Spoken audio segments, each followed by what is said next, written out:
ಸೌಮ್ಯ news ಕನ್ನಡಕ್ಕೆ ಸ್ವಾಗತ. ನಾನು ಸೌಮ್ಯ ರೆಡ್ಡಿ.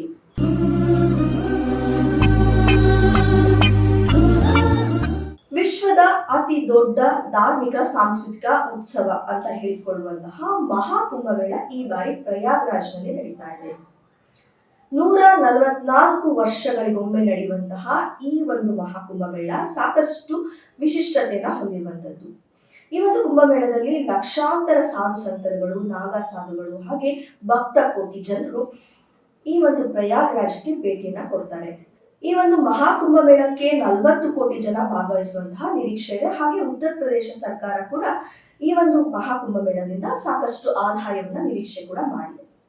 ಇದೆಲ್ಲ ವಿಚಾರ ಒಂದ್ ಕಡೆ. ಮಹಾಕುಂಭಮೇಳದಲ್ಲಿ ಸಾಧು ಸಂತರುಗಳು, ಧಾರ್ಮಿಕ ಆಚರಣೆಗಳು, ವಿಶಿಷ್ಟ ಪದ್ಧತಿಗಳು ಹೀಗೆ ನಾನಾ ವಿಚಾರಗಳಿಗೆ ಈ ಒಂದು ಮಹಾಕುಂಭಮೇಳ ಪ್ರಸಿದ್ಧಿಯನ್ನ ಪಡೆದಿದೆ. ಹಾಗೆ ಅಲ್ಲಿ ಸಾಕಷ್ಟು ವಿಚಾರಗಳು ಕೂಡ ವೈರಲ್ ಆಗುತ್ತೆ. ಆದ್ರೆ ಈ ಬಾರಿಯ ಮಹಾಕುಂಭಮೇಳದಲ್ಲಿ ಹುಡುಗಿಯೊಬ್ಬಳು ಸಖತ್ ಫೇಮಸ್ ಆಗ್ತಾ ಇದ್ದಾಳೆ. ಭಾರತದ ಏಂಜಲ್ನ ಜೋಲಿಗೆ ಕೂಡ ಆಕೆಯನ್ನ ಹೋಲಿಸ್ತಾ ಇದ್ದಾಳೆ.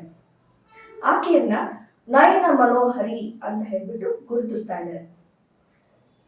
ಒಬ್ಳು ಹುಡುಗಿ ರಾತ್ರೋರಾತ್ರಿ ಫೇಮಸ್ ಆಗಿರೋದು ಯಾಕೆ ಅಂತಂದ್ರೆ ಆಕೆಯ ಕಣ್ಣುಗಳಿಂದ. ಆಕೆ ಯಾರು, ಏನು, ಹೇಗೆ ವೈರಲ್ ಆದ್ಲು, ಈ ವೈರಲ್ ವಿಡಿಯೋ ಯಾಕಿಷ್ಟು ಸಂಚಲನವನ್ನ ಉಂಟು ಮಾಡ್ತಾ ಇದೆ, ಹಾಗೆ ಆಕೆಯ ರೂಪನೇ ಇವತ್ತು ಅವಳಿಗೆ ವರ ಆಗೋ ಬದಲು ಶಾಪ ಆಗ್ತಾ ಇದೆಯಾ ಅನ್ನುವಂತಹ ಒಂದು ಚರ್ಚೆ ಕೂಡ ಶುರುವಾಗಿದೆ. ಆಕೆ ಹೆಸರು ಮೊನಾಲಿಸಾ ಬೋದ್ಸೆ ಅಂತ ಹೇಳಿ.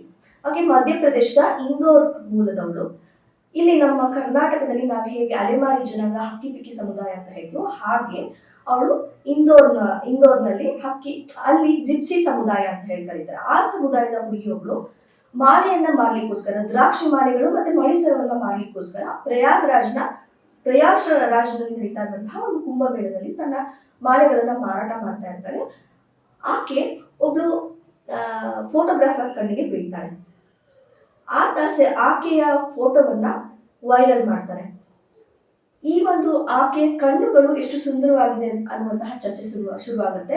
ಆಕೆ ಜಗತ್ತಿನ ಅತಿ ಸುಂದರಿ ಅನ್ನುವಂತಹ ಕಾಮೆಂಟ್ಗಳು ಶುರುವಾಗುತ್ತೆ. ಈಗ ಒಂದು ದಿನ ಕಳೆಯೋದ್ರಲ್ಲಿ ಆಕೆಯ ಫೋಟೋ ಇಡೀ ದೇಶಾದ್ಯಂತ ಸಂಚಲನವನ್ನ ಉಂಟು ಮಾಡಿದೆ. ಹಾಗೆ ಆಕೆ ಫೇಮಸ್ ಆಗ್ತಾ ಇದ್ದಂಗೆ ಯೂಟ್ಯೂಬರ್ಗಳು ಹಾಗೆ ದೊಡ್ಡ ದೊಡ್ಡ ಮೀಡಿಯಾಗಳು ಆಕೆನ ಸಂದರ್ಶನ ಮಾಡಲಿಕ್ಕೆ ಮುಗಿಬೀಳ್ತವೆ. ಆದ್ರೆ ಆಕೆ ತನ್ನ ಪಾಡಿಗೆ ಹೊಟ್ಟೆಪಾಡಿಗೆ ವ್ಯಾಪಾರ ಮಾಡ್ಕೊಂಡಿದ್ದಂತಹ ಆಕೆಗೆ ಇವಾಗ ಆ ಒಂದು ಫೇಮಸ್ ಆಗಿರೋದೇ ಅವಳಿಗೆ ಒಂದು ಸಂಸ್ಕಾರ ಆಗಿದೆ. ಯಾಕಂತಂದ್ರೆ ಅವಳು ಆದಾಯ ಬರ್ತಾ ಇಲ್ಲ, ಅವಳು ಮಾರಾಟ ಮಾಡೋಕ್ಕಾಗ್ತಿಲ್ಲ, ನೆಮ್ಮದಿಯಾಗಿದ್ದಂತಹ ಆಕೆಯ ಖಾಸಗಿ ಬದುಕಿಗೆ ಈಗ ಎಲ್ಲರ ಕಣ್ಣುಗಳು ಆಕೆಯತ್ತ ನೆಟ್ಟಿರೋದ್ರಿಂದ ಆಕೆ ಜೀವನ ಮಾಡೋದು ಮತ್ತೆ ತಾನೇನು ಮಾರಾಟ ಮಾಡಬೇಕು ಅನ್ನುವಂತಹ ಉದ್ದೇಶದಿಂದ ಅಲ್ಲಿ ಬಂದಿದ್ಲು, ಅದೇ ಅವಳು ಸಹಜವಾಗಿ ತನ್ನ ವ್ಯಾಪಾರ ಮಾಡಿಕೊಂಡು ಹೋಗ್ಲಿಕ್ಕೆ ಸಾಧ್ಯ ಆಗ್ತಾ ಇಲ್ಲ. ಕಂಡವರೆಲ್ಲ ಸೆಲ್ಫಿ ತಗೊಳಕ್ಕೆ ಮುಂದಾಗ್ತಾ ಇದ್ದಾರೆ. ಎಲ್ಲಾ ಮೀಡಿಯಾಗಳು ಆಕೆಗೆ ಮುಗಿ ಬೀಳ್ತಾವೆ, ಆಕೆ ಸಂದರ್ಶನ ಮಾಡ್ಲಿಕ್ಕೆ ಹೋಗ್ತಾ ಇದ್ದಾರೆ. ಹಾಗಾಗಿ ಆಕೆ ತಂದೆ ತಾಯಿಗಳು ಅವಳನ್ನ ಮುಖ ಮುಚ್ಕೊಂಡು ಓಡಾಡುವಂತಹ ಪರಿಸ್ಥಿತಿ ಅವ್ರ ಕುಟುಂಬದವರಿಗೆ ಎದುರಾಗಿರುವಂಥದ್ದು. ಸೋಷಿಯಲ್ ಮೀಡಿಯಾ ಪವರ್ಫುಲ್ ಅನ್ನೋದು ಎಲ್ರಿಗೂ ಗೊತ್ತಿರುವಂತಹ ವಿಚಾರ. ಈ ಹಿಂದೆ ಚಾರು ಮಂಡಲ್ ಅನ್ನುವಂತಹ ಒಬ್ಬ ಹೆಂಗಸು ದಿಢೀರ್ ಅಂತ ಹೇಳಿ ಆಕೆಯ ಕಂಠದಿಂದಲೇ ಫೇಮಸ್ ಆಗಿದ್ರು. ಆಕೆ ಒಂದು ರೈಲ್ವೆ ಸ್ಟೇಷನ್ ಅಲ್ಲಿ ಭಿಕ್ಷೆಯನ್ನ ಬೇಡ್ತಾ ಇರುವಂತಹ ಒಬ್ಬ ಹೆಂಗಸು ಆಕೆಯ ಒಂದು ಧ್ವನಿಯಿಂದಲೇ ಗುರುತಿಸ್ಕೊಂಡ್ರು. ಆ ವಿಡಿಯೋಗಳು ಸಾಕಷ್ಟು ವೈರಲ್ ಆಗಿದ್ದನ್ನ ನಾವು ನೋಡಿದ್ವಿ. ಆದ್ರೆ ಇವತ್ತು ಮಹಾಕುಂಭಮೇಳದಲ್ಲಿ ಈ ಮೊನಾಲಿಸಾ ಯಾರು, ಏನು, ಅವಳ ಬ್ಯೂಟಿ ಬಗ್ಗೆನೇ ಇವತ್ತು ಸಾಕಷ್ಟು ಚರ್ಚೆಗಳು ಶುರುವಾಗಿದೆ. ಈ ಬ್ಯೂಟಿ ಎಷ್ಟು ಮಟ್ಟಿಗೆ ಅಂತಂದ್ರೆ ಅವಳನ್ನ ಒಂದು ಬಾರಿ ನಾವು ನೋಡ್ಬೇಕು ಅನ್ನುವಂತಹ ಒಂದು ಕುತೂಹಲ ಹಲವಾರು ಹುಡುಗರು ವ್ಯಕ್ತಪಡಿಸ್ತಾ ಇದ್ದಾರೆ. ಹಾಗಾಗಿ ಆಕೆನ ನೋಡ್ಲಿಕ್ಕೆ ಹೋಗುವ ಸಂಖ್ಯೆ ಕೂಡ, ಯಾಕಂದ್ರೆ ಕುಂಭಮೇಳಕ್ಕೆ ಹೋಗೋದು ಅಲ್ಲಿನ ಧಾರ್ಮಿಕ ಪದ್ಧತಿ, ಆಚರಣೆ, ಸಂಸ್ಕೃತಿ ಏನು ಕರಿತೀವಿ ಅದನ್ನೆಲ್ಲ ನೋಡ್ಲಿಕ್ಕೆ, ಹಾಗೆ ಪುಣ್ಯ ಸ್ನಾನಕ್ಕೆ ಒಂದು ಬಾರಿ ಭೇಟಿ ಕೊಡ್ಬೇಕು ಅಂತ ಹೇಳಿ ಭಕ್ತರುಗಳು ಅಲ್ಲಿ ಹೋಗ್ತಾರೆ. ಆದ್ರೆ ಈಗ ಸೋಷಿಯಲ್ ಮೀಡಿಯಾದಲ್ಲಿ ಆಕೆ ವೈರಲ್ ಆದ ನಂತರ ಆಕೆನ ನೋಡ್ಲಿಕ್ಕಂತಾನೆ ಹೋಗ್ಬೇಕು ಅನ್ನುವಂತಹ ಒಂದು ಪರಿಸ್ಥಿತಿ ಕೂಡ ಕ್ರಿಯೇಟ್ ಆಗಿರುವಂತದ್ದು. ಹೀಗಾಗಿ ಒಂದು ಹುಡುಗಿಗೆ ಈಗ ಸದ್ಯಕ್ಕೆ ಸೋಷಿಯಲ್ ಮೀಡಿಯಾದಲ್ಲಿ ಮೊದಲಿಗೆ ಎಲ್ಲವೂ ಚೆನ್ನಾಗೇ ಇತ್ತು. ಯಾಕಂತಂದ್ರೆ ಎಲ್ಲರನ್ನೂ ಆಕರ್ಷಿಸ್ತಾ ಇದ್ದೀನಿ ಅನ್ನುವಂತಹ ಒಂದು ತೃಪ್ತಿಯಲ್ಲಿ ಅವಳು ಎಲ್ಲರ ಪ್ರಶ್ನೆಗಳಿಗೆ ಉತ್ತರವನ್ನ ಕೊಡ್ತಾ ಇದ್ಲು. ಮೀಡಿಯಾದವರೆಲ್ಲ ಮಾತಾಡ್ಸೋದಕ್ಕೆ ತುಂಬಾ ಮುಗ್ಧವಾಗಿ ಉತ್ತರವನ್ನು ಕೊಡ್ತಾ ಇದ್ಲು. ನೀನ್ ಯಾರು, ಏನು ಅಂದಾಗ ಸಹಜವಾಗಿ ನಾನು ಇಂದೋರ್ನಿಂದ ಬಂದಿದ್ದೀನಿ, ಮಾಲೆ ಮಾಡ್ಲಿಕ್ಕೆ ಬಂದಿದ್ದೀನಿ, ಯಾರು ನನ್ನ ಮಾಲೆಗಳನ್ನು ಕೊಟ್ಕೊಳ್ತಾ ಇಲ್ಲ, ಬರೀ ಫೋಟೋ ಅಂತ ಹೇಳ್ತಾ ಇದ್ದಾರೆ ಅಂತ ಹೀಗಾಗಿ ಜಿಗುಪ್ಸೆಗೆ ಬಿದ್ದುಬಿಟ್ಟಿದ್ದಾಳೆ ಆ ಹುಡುಗಿ. ಆದ್ರೆ ಆಕೆಯ ವಯಸ್ಸು ಕೇವಲ 16 ವರ್ಷ. ನಿಜಕ್ಕೂ ಅವಳು ಸೌಂದರ್ಯವತಿನೇ ಮತ್ತೆ ನಯನ ಮನೋಹರಿ ಅನ್ನುವಂತ ರೂಪಕ. ಮತ್ತೆ ಆಕೆನ ಐಶ್ವರ್ಯ ರೈಗೂ ಹೋಲಿಸ್ತಾ ಇದ್ದಾರೆ. ಈಗ ನೆಟ್ಟಿಗರ ಹಾಟ್ ಸೆನ್ಸೇಷನಲ್ ಅಂತ ಕೂಡ ಕರೆದ್ರು ತಪ್ಪಾಗ್ಲಿಕ್ಕಿಲ್ಲ. ಆಕೆ ಕಣ್ಗಳಿಂದಲೇ ಎಲ್ಲರನ್ನ ಗಮನ ಸೆಳೀತಾ ಇದ್ದಾಳೆ.